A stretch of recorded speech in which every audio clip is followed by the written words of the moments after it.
So this is part 3 of the story. So after that night of war in that bedroom, my hands started aching, as I said, from the wrist up. And the pain was so bad that it would wake me out of my sleep.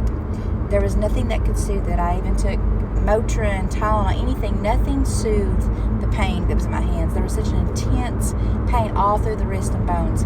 That had gone on for several weeks, maybe even a few months.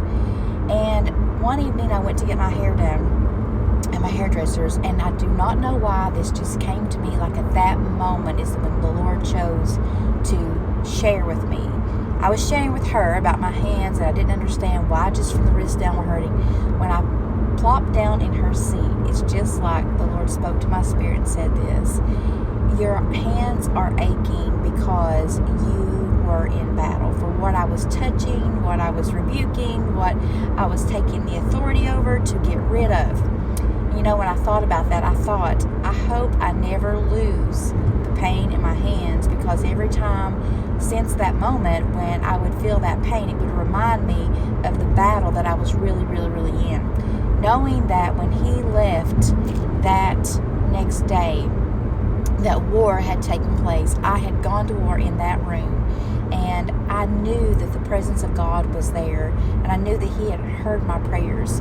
You know, when I was able to feel like that accomplishment, especially knowing that his back was sore from exactly where my hands had been just pulling and toiling that from him. The only thing is that he, as I said previously, had gone to alcohol, and that became so abusive for his body and for himself. And you know, it just wrecks families.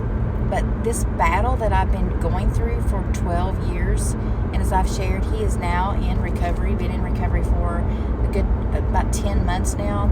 It's been wonderful.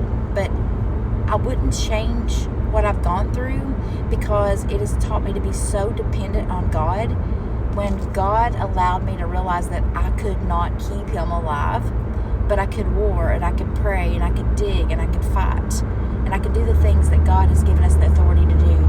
So don't give up on whoever that is. And remember, it is not them, it's what has a hold of them. Shut the doors, go to war, shut the windows, ask God to send his army to camp around the place that you are at. And ask God for the courage and the strength and the power for every single day to get up and just keep moving forward and trusting God.